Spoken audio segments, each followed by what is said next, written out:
20, we have this classic log bait deck. Whenever I face log bait, this is the version that annoys me the most. Every single card is designed to make you waste elixir. You use your log bait on a goblin barrel and suddenly your opponent spams Dot Goblin, Princess, or Goblin Gal on the bridge. The evolved Princess makes this deck even more frustrating. She's absolutely broken on defense, and if you don't have the right spells to counter her, she will literally never die. What I like about this deck is that it doesn't rely on a single broken card. Yes, Goblin Barrel is the main win condition, but Hero Knight, Inferno Tower, and Ice Spirit give it an incredibly solid defense. Against tanks, the Inferno Tower can completely shut down pushes, while Knight is still one of the best defensive cards in the game. The real danger comes in over time. Once the opponent starts outcycling your spell, defending every barrel becomes almost impossible. That's why this deck has survived for years. Overall, this deck gets a good score in all categories. At number 19, we have Classic Splash Yard. This deck is proof that sometimes the most annoying decks aren't the ones that attack constantly. They're the ones that never let you break through. Whenever I run into Splash Yard, I know I'm probably in for a long game. Between the Hero Knight, Ice Wizard, Tombstone, and Tornado, getting damage feels almost impossible. What really makes this version stand out is the Hero Knight.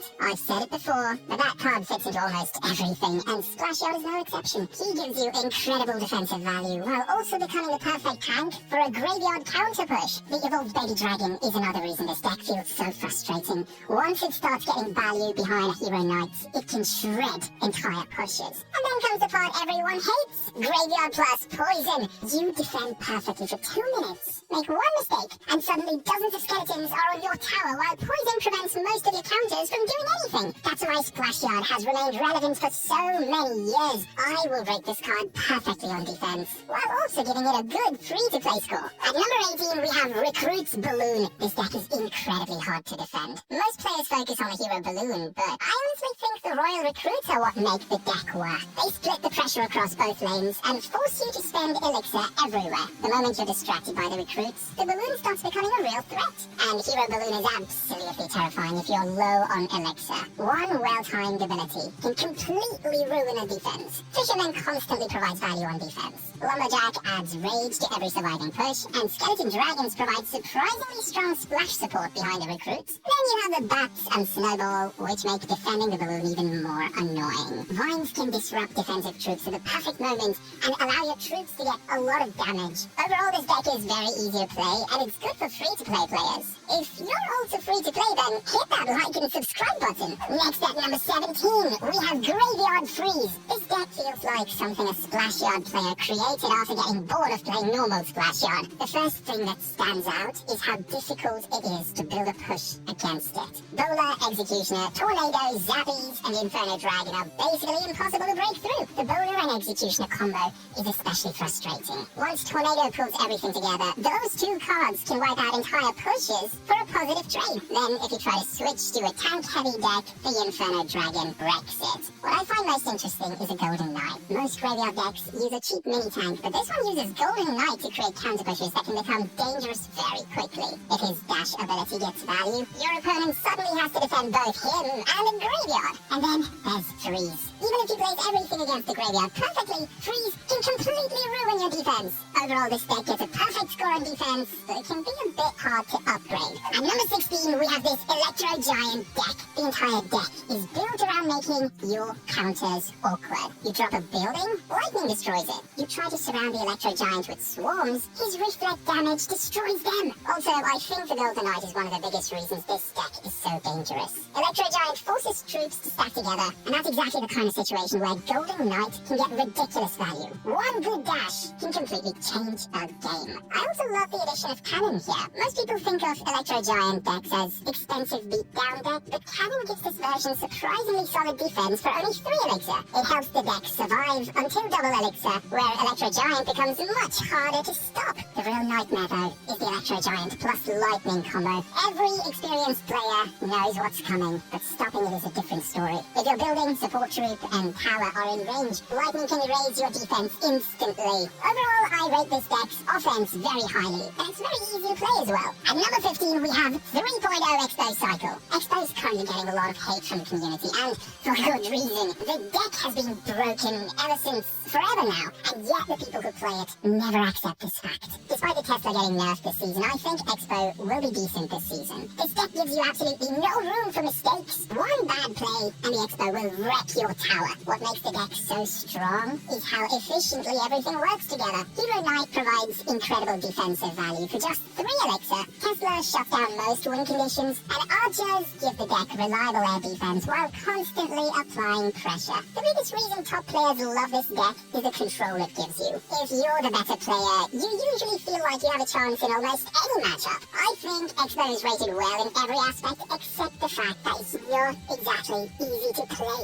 At number 14, we have Giant Double Prince Beatdown. This Giant deck is exactly the kind of beatdown deck I love seeing in the current meta. The Giant is obviously the centerpiece, but what makes this deck scary is the support behind him. Hero Mega Minion gives you incredible value on both offense and defense, while Prince and Dark Prince create one of the most dangerous double threat combinations in the game. If your opponent spends too much elixir stopping one, the other one can easily take the tower. Bomber is another card that quietly carries this deck. It clears swarms and forces awkward defensive responses. Add rage on top of that and things can get out of control very quickly. I also like how straightforward the spell package is. Fireball and Zap give you answers against almost everything, while helping your pushers break through key defenses. This deck is simple, aggressive, and incredibly effective. Overall, I'm gonna give it a perfect score on offense. At number 13, we have probably one of the most brain-dead decks of all time, Royal Recruits Piggies. Royal Recruits split the force responses in both lanes, and the moment your opponent overspends, the Royal Hogs come charging in and punish them immediately. The supporting cards are what make this deck so frustrating to face. Flying Machine constantly chips away from a safe distance, Zappy's lockdown pushes with his stun effect, and Goblin Cage gives you a reliable answer against tanks while creating counter-push opportunities. What makes this deck strong isn't any single card, it's the pressure. You're constantly forcing your opponent to defend multiple threats at the same time. Eventually they run out of answers, and that's when the Royal Hogs break through. This is one of the easiest decks to play in Clash Royale. You can even beat players far better than yourselves, just because this deck takes absolutely no skill. Therefore, it's easy to pick up and also very free-to-play friendly. At number 12, we have Goblin Giant Sparky. This deck is exactly what I think of when someone says, old school Goblin Giant Sparky. It's a deck that can completely destroy a tower within a few seconds. The Goblin Giant and Sparky combo is still one of the scariest pushes in Clash Royale. If your opponent doesn't have the right answer ready, the game can end almost instantly. After the buff, the Goblin Giant is back in the meta, and this is one of the best decks to use him in. But what really makes this version interesting is the hero Dark Prince. I've played against this hero enough to know how annoying he is. Right, his ability turns him from a solid splash unit into a genuine win condition by providing a charging Rhino. The support cards are perfect as well. Electro Wizard counters air troops, Zap helps clear swarms, and Heal Spirit can create some surprisingly powerful interactions by keeping your troops alive longer than expected. Then there are the Elite Barbarians. Most people think of them as a huge threat, and that's exactly why they work so well here. They force out defensive cards, making it easier for your Goblin Giant and Sparky pushes to break through later. That's what makes this deck so dangerous. Every card demands an answer, and eventually your opponent runs out of them. This deck gets a very high score on offense, and is also quite easy to master. Moving on, at number 11, we have Hog Exonado. This deck feels like a perfect mix of control and pressure. Normally, Hog Cycle decks rely on outcycling counters. This deck does that too, but Hero Goblins create constant positive traits. Even when your opponent thinks they've defended them, the respawn ability forces another response and slowly puts your opponent in a negative elixir trade. The defensive potential of this deck is also incredibly solid. Valkyrie, Executioner, and Tornado can completely shut down swarm pushes, bridge spam, and even many beat-down decks. If your opponent overcommits, a single Executioner Tornado can wipe out their entire push and instantly swing the game in your favor. Rocket gives the deck another win condition as well. If the matchup becomes difficult, you can simply defend, chip away with Hog damage, and finish the game with rockets. Despite the tower damage nerf, Rocket still remains a viable choice for spell cycle. Overall, this isn't the fastest Hog deck out there, but it's one of the most frustrating to face.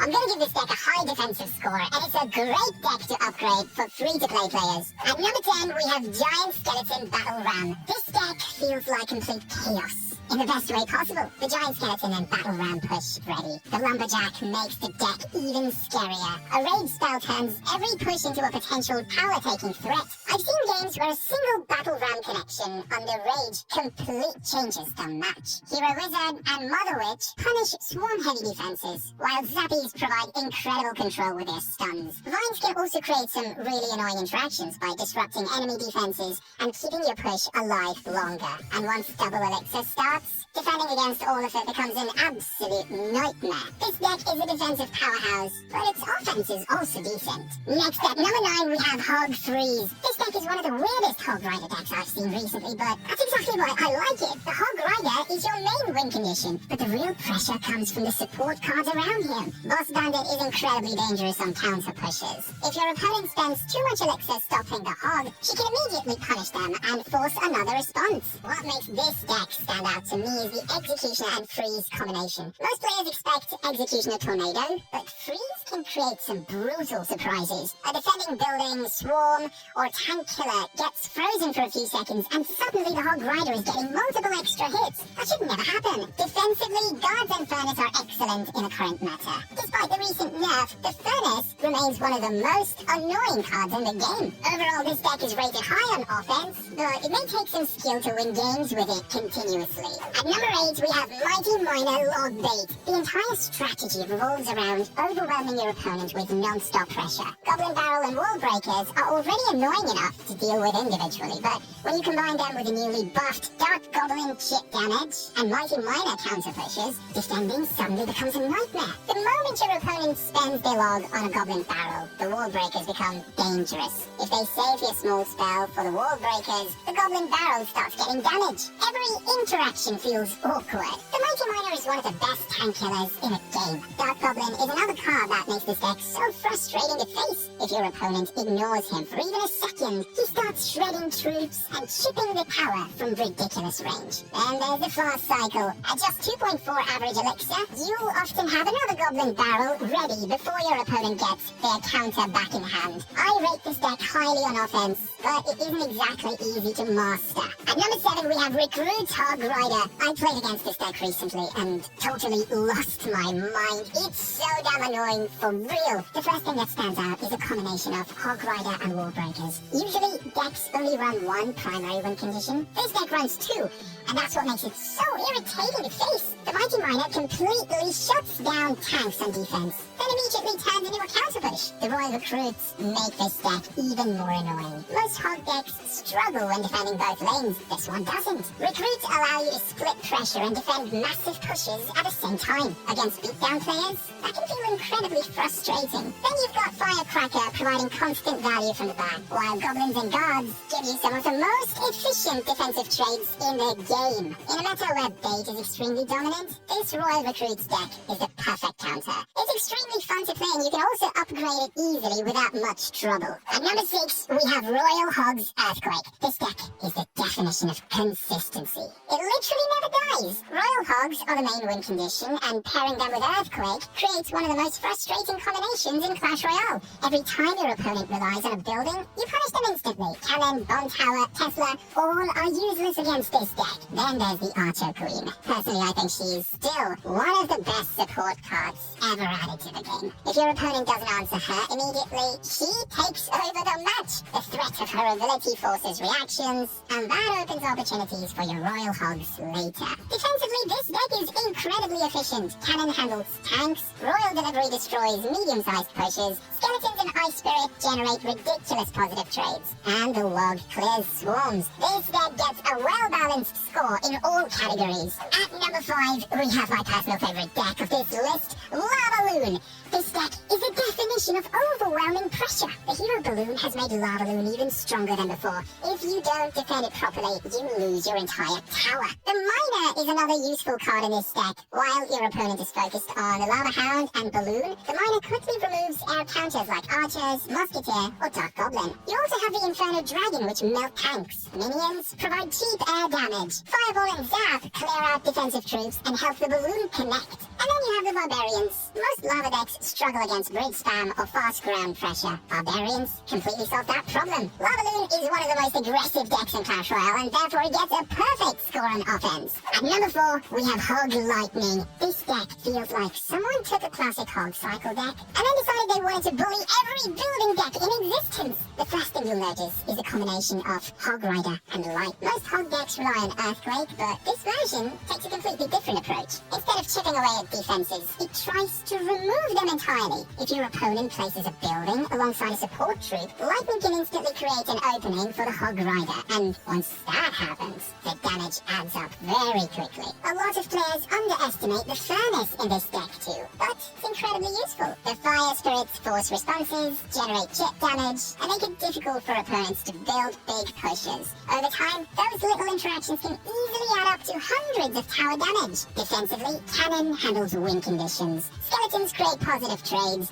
Electro Spirit resets and controls swarms. Log cleans up everything else. This deck is a must upgrade for all free-to-play players and also gets a perfect score on offense. At number 3, we have this Miner Balloon version. The biggest threat of this deck is obviously the Miner and Balloon combination. I've always felt that Miner Balloon is one of the hardest win conditions to defend properly. The Balloon demands you to defend flawlessly, while the Miner quietly counters whatever defensive troop is supposed to stop it. One small mistake, and you're suddenly losing half your tower. What makes this version even stronger are the support troops. The Inferno Dragon absolutely melts tanks. If you're playing Giant, Golem, or even Royal Giant, you constantly have to worry about it surviving on defense and turning into a counter push. Then you have the Ice Golem. A lot of players look at Ice Golem as just a cheap mini tank, but it's doing so much work here. It kites troops, protects the balloon, and creates positive elixir trades all game long. For only 2 elixir, that's incredible value. Defensively, the Goblin Cage is an extremely important card in this deck.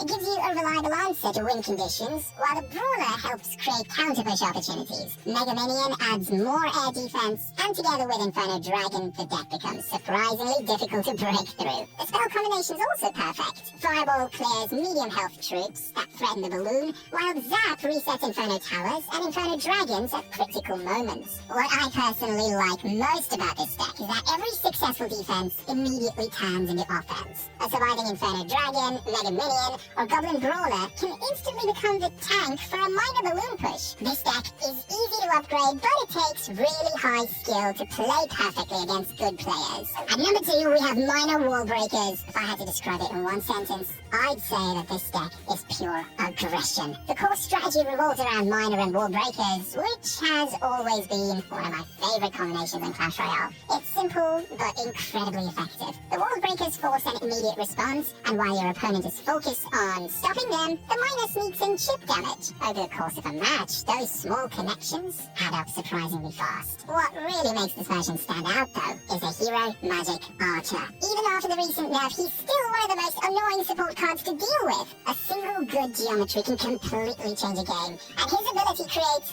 so much unpredictability. As for the other support cards, Bats provide cheap DPS, Fire Spirit gives amazing positive trades, Bomb Tower shuts down most ground win conditions, and Log destroys swarms. This deck is mainly used by pros since it's high skill, but you can also try upgrading it since it's quite free to play. At number 1, as the best deck for the season, we have the Log Bait deck with Rocket. It's the bait, and I think this version is the best one out there. It's basically impossible to defend against Goblin Barrel, Wall Breakers, Hero Goblins, Dart Goblin all at once, and then also deal with the Rocket Cycle. This deck gets a perfect score on offense because of that. The Hero Goblins are particularly annoying to counter. Many pros find them completely broken right now. In fact, only 2 heroes are better than a Hero Goblins at the moment. To find out which heroes they are, click on the Heroes tier list video.